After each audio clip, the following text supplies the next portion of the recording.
So what would happen if you have a Patrick Bateman / Dexter Morgan character who takes their daughter to a Taylor Swift concert and is directed by M. Night Shyamalan? Well, you got this movie that we're talking about today that stars Josh Hartnett. Now, the question is this one of these M. Night Shyamalan movies that's going to have you guessing the whole way through? It's going to have a major twist at the end? Or is this just a straightforward story with really no bells or whistles?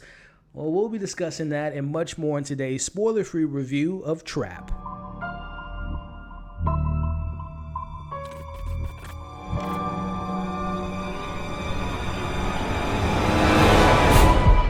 Let's get the conversation going in the comments section. First and foremost, are you an M. Night Shyamalan fan? And if you are, what is your favorite film of his? Let me know in the comments section. But more importantly, let's talk about this movie. Let's talk pros, let's talk cons, but ultimately, let me know if you liked or disliked this movie. Let's talk about it all in the comments below. So first and foremost, I would say that I am an M. Night Shyamalan fan. I've seen most of his major feature films. I love some of them, I like some of them, and then the rest of them just aren't for me. But hell, I've even watched his Apple TV Plus show Servant. I covered every single episode on this very channel. So yes, I am a fan of his, and I think when he's at his best, he is one of the best directors that is a talented individual who tackles the genre of thrillers. And on the flip side, I'm a big Josh Hartnett fan. I love this second chapter of his life and seeing what he's been doing in recent movies. When it comes to horrors and thrillers, I've really enjoyed him in the genre, whether it's Halloween H2O, Faculty, 30 Days and Nights, Penny Dreadful. Like, I think he fits in the genre perfectly. So you have a director and an actor that I like working together for the first time. Well, let's see what we got with Trap, and let's start off with the positives. And I want to start off by talking about the star of this film, and that is Josh Hartnett. To me, he's the reason why you watch this film. Like, watching Josh channel this character who is playing this Dexter-like person who may or may not have this dark side about him, but also he's a family man who seems to be nice as he's taking his daughter to this concert, and watching Josh navigate those two distinctly different roles was actually a really good joy to watch. To me, Josh is 100% the reason why you watch this film. He is the saving grace of this movie. He absolutely nails every single aspect of his role, from the awkward moments of the character, the little details of his personality and his mannerisms, to the way his face moves and his eyes react to certain things. He was just extremely entertaining. He was engaging and truly kept this film alive, in my opinion. Now, switching gears and talking about the director and writer M. Night Shyamalan. Now, I thought when he focused on the thrills and the more suspenseful elements of the film, he really hit those marks. He just knows how to create these very normal everyday things like going to a concert, but creates times when these characters have to find a way out of the situation. And the way he frames these shots, from the close-ups, he just really knows how to add tension to every single scene when focusing on those moments. Now, sticking with M. Night Shyamalan, he's basically came out and said that he made this movie to showcase his daughter, who in reality is an actual singer, and she plays the character by the name of Lady Raven in this film, who's essentially a Taylor Swift type of character in this movie. And I will be lying if I didn't say that when it came to the concert elements of this movie, I thought that they came together really well. At times, and I want to put an emphasis on at times, there are really realistic moments of those concert scenes, from the way it's shot to the way the audio and the visuals work together. And more importantly, his daughter can actually sing, and knowing that she came up with all the original music and the dance choreography for this film just really added to that realism. So yes, you're paying to see a thriller movie directed by M. Night Shyamalan, but you're also paying to see this concert film, so don't get that twisted, and we'll talk a little bit more about the concert element a little bit later in this review. Now, some other things that stood out to me about this film, I did like the idea that was presented of having to wear these masks to mask who you are, and how that plays into the story of our main character, and how this unfolds with his interactions with someone like his daughter and other characters in this film was pretty fascinating to watch at times. And lastly, as far as the story goes, I thought M. Night, who's known for sometimes complicating his stories, this was a very straightforward and very simple narrative. This movie is not confusing. It is not overwhelming you with a bunch of twists and turns and complicated plot lines. It is a very simple story, and I appreciate that simplicity.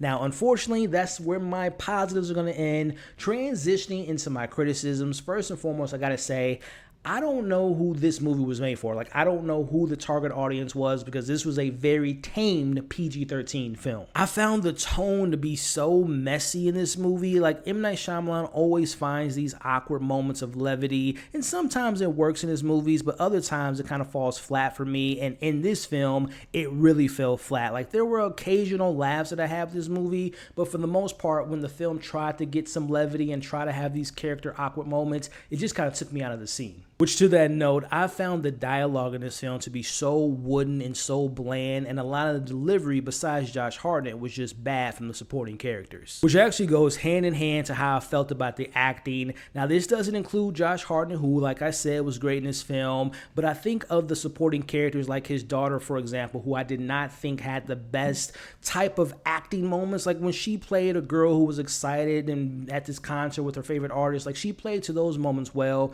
but then when the film wants the daughter to kind of get more dramatic, didn't work for me. But speaking of daughter, I'm talking about M. Night's daughter, who plays Lady Raven. She's a great singer. She's a great dancer. I believe that she was an artist in this world, and I appreciate those moments.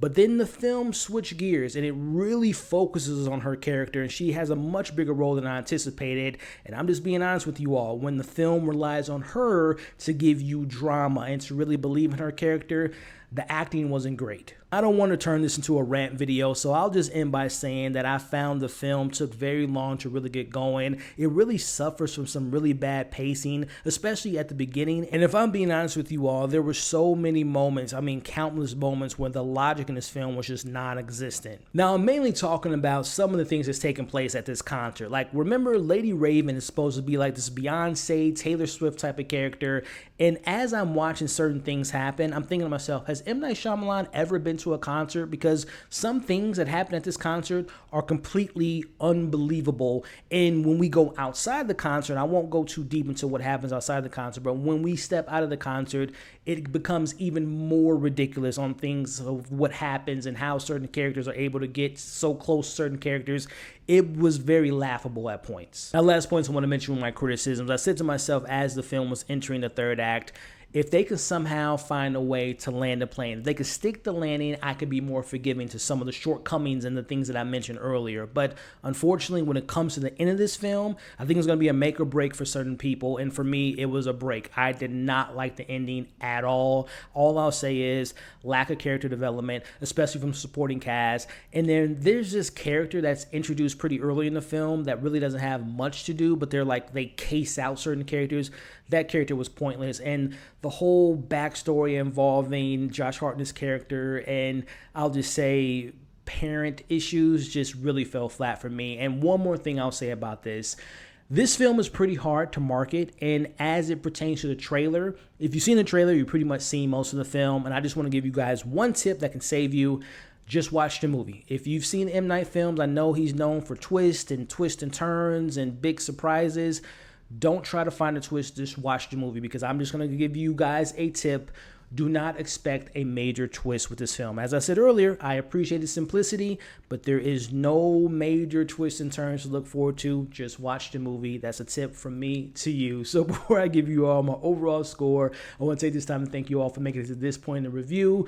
Do me a favor. If you made it this far, hit the thumbs up button, but also share this video. But more importantly, share your thoughts on the film in the comments below. And do me a favor and consider sticking around by subscribing to the channel. Overall, Trap was a very interesting experience to say the least. While showcasing a creative and original premise, this at times can be entertaining to watch, but also extremely predictable. If you've seen the trailers, you've seen most of what this film has to offer. You're paying for both a thrilling movie at points, but also a concert, which can both have their potential in the individual stories, but together they're extremely frustrating to watch. Now, thankfully, the film's saving grace lies within Josh Hartnett's performance, which sees him as this Patrick Bateman / Dexter Morgan prototype, which was a joy to watch. M. Night's use of tone in the film's premise, again, can be engaging for the audience, but ultimately at the end of the day for me, this was a film that just didn't come together cohesively. I'm going to give Trap a 2.8 out of 5. Yeah, man, this just didn't work for me. Again, I was locked in the first half, but as things were unfolding, I'm like, what is going on? We're spending so much time at this concert, and it is literally a concert film.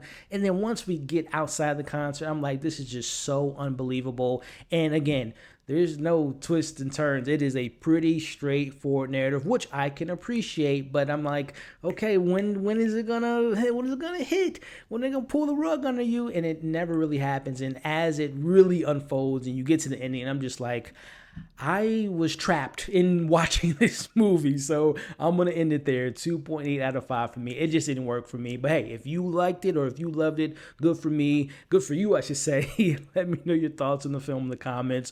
Pros, cons, favorite moments, least favorite moments. I love Josh Hartnett. He was great in this film, and I still like M. Night. I'm going to check out his next movie, but just this wasn't for me. But let's talk about it all in the comments below. Thank you all for watching today's review. You all stay awesome, and I'll catch you all on the next video.